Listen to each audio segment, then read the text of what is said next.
సభ్యత్వం ఇప్పించాడు. సభ్యత్వం తీసుకున్న తర్వాతనే ప్రపోజ్ చేశారు. దాంట్లో అనుమానం వెళ్ళా. నా దగ్గర రికార్డు ఉంది, నా దగ్గర సభ్యత్వం కార్డు ఉంది. అదే కొంతమంది గత వైసీపీ ప్రభుత్వంలో మీరే ఉన్నారు, అయితే మీరు ఇప్పుడు కూడా అధికారికంగా టవల్ ఒప్పుకోలేదు, మీరు తిరగలేదు, కానీ అలాంటివి మళ్ళీ చైర్మన్ ఎందుకు ఇస్తారని మీరు చెప్పింది కరెక్టే. నేను రాజకీయాలకు అతీతంగానే ఉంటా. 72 సంవత్సరాలు ఈరోజు నా వయసులో ఉన్నప్పుడు కూడా నేను కాంగ్రెస్ పార్టీ సభ్యత్వం తీసుకోవాలా. యానాల్ సెప్టెంబర్ గత 1982 అనుకుంటా, 82 నుంచి మా స్నేహితం. అప్పుడు కూడా నేను వైసీపీ సభ్యత్వం తీసుకోవాలా. 4 సంవత్సరాలు 2 టర్మ్స్ నేను చైర్మన్గా ఉన్నప్పుడు కూడా నేను వైసీపీ సభ్యత్వం తీసుకోవాలా. ఇప్పుడు కూడా ఆయన దగ్గరుండి పరిస్థితులను బట్టి అన్నా సిస్టమ్ అన్న ఇది నాకెందుకే ఇప్పుడు ఈ వయసులో రాజకీయాలు దేనికే అన్న, ఇప్పుడు వీళ్ళు చేస్తున్నారు, వీళ్ళని ప్రోత్సహిస్తాం. మనం స్వయంగా రాజకీయాలు చేసే పరిస్థితి కాదు, వాతావరణం కూడా రకరకాలుగా ఉంటా ఉంది. ఆయన నేను మీకు ఇంకా ఒకటి చెప్పాలా, మీరు అన్నదానికి అంటే రకరకాల వ్యాఖ్యానాలు వస్తూ ఉన్నాయి కదా. నేను ఎలక్షన్కి ముందల ఇక్కడ ఒక మీటింగ్ పెట్టాను, మీకు అందరికీ తెలిసి ఉండొచ్చు. బహుశా ఆ రోజు 1500 మందికి నేను భోజనాలు పెట్టి శ్రీకాకుళం నుంచి తడా చిత్తూరు వరకు ఎవరు కూడా ఒక వైశ్యుడైన వాడు పబ్లిక్గా బయటకు వచ్చి తెలుగుదేశం పార్టీకి సపోర్ట్ చేసి చంద్రబాబు నాయుడు పార్టీకి ఓట్లు వేయమని ఎవడు బయటకు వచ్చి చెప్పలా. లోపల మా వాళ్ళంతా ఏంటంటే భయం, మనకెందుకు ఈ తలకాయ నొప్పి ఇవన్నీ. మనం అంటే బ్రాహ్మణులు వైశ్యులు బయటకు వచ్చి పార్టీ పరంగా ఎవరు కూడా నీకు చేయరు. అటువంటి సమయంలో 50% ఛాన్సెస్ మాటలు జరుగుతున్నాయి. అప్పుడు జగన్ రావచ్చు 50%, జగన్ రాకపోవచ్చు 50%. అటువంటి పరిస్థితుల్లో ధైర్యంగా నేను ముందలకు వచ్చి కృష్ణారెడ్డి అన్నకు నేను ఓపెన్గా ఆ రోజు మీటింగ్ పెట్టి అంత ఖర్చు పెట్టి నేను సపోర్ట్ చేశాను. నన్ను విమర్శించే వాళ్ళు ఎంతవరకు ఆయన తిరిగారు, ఎంతవరకు ఆ రోజు కృష్ణారెడ్డికి ఓపెన్గా మా వయసులో సంగతి, మిగతా సంగతి పక్కన పెట్టండి, నన్నేం టెంప్ట్ చేయబడడం లేదు. నేను అల్లూరుకి వెళ్ళా, అల్లూరు ఆదివాసీ సంఘం మీటింగ్ పెట్టించాం. అల్లూరు ఆదివాసీ సంఘం ఎలక్షన్లో ఇదే విమర్శ చేసేవాళ్ళు ఎక్కడున్నారో మనకు తెలీదు. ఓపెన్గా బయటకు వచ్చి కృష్ణారెడ్డికి సపోర్ట్ చేసినప్పుడు వీళ్ళంతా ఎక్కడున్నారు? నేను మా వయసులో ఉండే మా క్లాత్ మార్కెట్లు అయితే ఏమి, బంగారం కొట్ల బజార్లు అయితే ఏమి, మా ఇక్కడ ఉండే 120 ఏళ్ళకి అయితే ఏమి, అన్ని చోట్ల తిరిగా. కృష్ణారెడ్డికి చేయమన్నప్పుడు కూడా విమర్శలు ఎదుర్కొన్నాడా.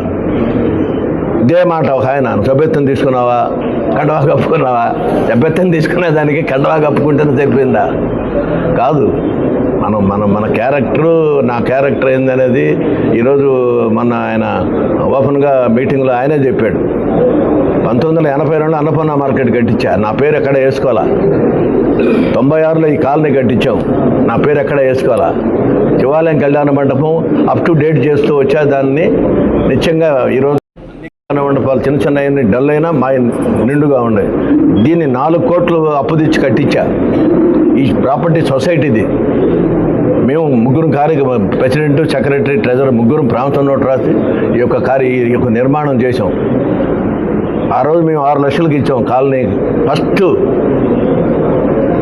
లేఅవుట్ వేసి చేసింది ఇక్కడే. నేను ఇక్కడ వచ్చిన తర్వాత ఫస్ట్ టైము మా కాలనీలో డోర్ టు డోర్ వచ్చింది. 85% నా వెంబడి తిరిగారు ఓట్ల కోసం. కొంతమంది భయపడ్డారు, రేపు జగన్ వస్తే ఏంది పరిస్థితి, పెద్ద ఆయన ఏంది అసలు ఇంత రిస్క్ తీసుకుంటున్నాడు అన్నోళ్ళు ఉన్నారు. ఇప్పుడు విమర్శించిన వాళ్ళు ఆ రోజు చెప్పొచ్చుగా, ఏమయ్యా రేపు ఏదైనా జగన్ వస్తే నీ పరిస్థితి ఏంది. అల్లా టప్ప అవన్నీ కాదుగా. నాకు ఇండస్ట్రీ ఉంది, నా వెనకాల సపోర్ట్ చేసేవాడు ఒక 120 ఇళ్ళు ఉన్నాయి, 100 అంగళ్ళు ఉన్నాయి. కావిలో ఏనాచెట్టు తర్వాత ఒక వర్గం ఉన్నవాడిని, 10 ఓట్లు ఉన్నవాడిని, 10 మందికి సహాయం చేశాను, కొన్ని 100 మందికి. మరి ఆ రోజు వాళ్ళు విమర్శించవచ్చు కదా, ధైర్యంగా రావచ్చు కదా ముందలకే. నువ్వేందా మేము చేస్తామా డోర్ టు డోర్ ప్రచారాలు అని అనొచ్చు కదా. దానికి కృష్ణారెడ్డి అన్న అమాయకుడేం కాదు. ఎవరి వర్త్ ఏందో తెలుసు ఆయనకి, ఎవరి క్యారెక్టర్ ఏందో తెలుసు. ఈరోజు అంత బాధ్యతలు అప్పచెప్పండి. మీరు చూడండి, ఇవాళ ఈరోజు పోయి మన వంట పెట్టకుండా చూడండి పోయి స్వామివారు ఎట్ట కనపడుతున్నారు. ఒకప్పుడు నేను పోయినప్పుడు జీతాలు లేని పరిస్థితి. నేను దిగేటప్పుడు 5 కోట్ల రూపాయలు డిపాజిట్ చేసి బయటకు వచ్చా. అన్నదానానికి 1 కోటి రూపాయలు డిపాజిట్ చేసాం. ఇవన్నీ అన్నకు తెలియదా? అన్న అమాయకుడా? అందరికంటే గట్టి పవర్ఫుల్ ఉండే నాయకుడు అతను. ఎవడైనా చెప్పినా ఆయన లెక్క చేయకుండానే ఇదే మాట ఒకే మాట మీద ఉన్నాడు. మూడవసారి రికార్డు మూడవసారి చైర్మన్గా ఎవరు తాలేదు, ఎవరు ఇవ్వాల. సీఎం లెవెల్ పోయి తీసుకురావాలి ఈ యొక్క జియోని. ఏ ఎమ్మెల్యేలు మిగతా వాళ్ళు మూడోసారి చైర్మన్గా ఇచ్చారండి? ఇచ్చారు. ఆయన ఇప్పించాడు. ఆయన మాట మీద ఉన్నాము, చేస్తున్నాము. ఏదన్నా అవినీతి ఆరోపణలు ఏదైనా ఉంటే చేయొచ్చు. పార్టీల తర్వాత అసలు పెద్ద పెద్దవాళ్ళే మారుతున్నారు అటు ఇటు. మేమేముంది, నాకు వైసీపీ సభ్యత్వం ఉందని చెప్పండి, చూపించమని చెప్పండి వాళ్ళని. నేను తీసుకోవాలి సభ్యత్వం. ఆ రోజు స్టేజీ మీద కూడా రవిచంద్ర నాతో కండవా వేయాలని కూడా నేను నేర్పించుకోవాలి. అన్నా ఈ వయసులో నాకెందుకు, నేను ఇంతవరకు అక్కడ సభ్యత్వం తీసుకోలేదు.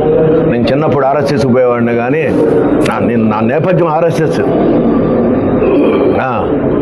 అందుకనే నేను మాకు ఆ పట్టుదల దేశం పట్ల కానీ సమాజం పట్ల కానీ ఒక బాధ్యత ఉండే వ్యక్తిని. ఈరోజు ఆయనకి ఎందుకు నేను ఎప్పుడు రాను. ఈరోజు కృష్ణారెడ్డి అన్న కోసంగా రమేష్ పిలిచాడంటే సంతోషంగానే వచ్చి కూర్చుంటున్నా. ఈరోజు ఆయన చేసిన వ్యక్తిని చేసినట్టే చెప్పుకుంటాం, చేయని వ్యక్తిని చేయనట్లే ఉంటాం. అంటే తర్వాత తెలుస్తుంది.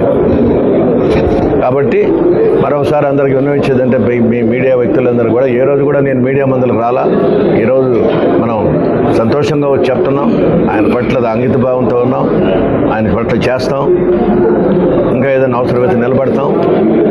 మరొకసారి ధన్యవాదాలు తెలుపుకుంటూ మీడియా వాళ్ళందరూ కూడా అభినందనలు తెలుపుకుంటూ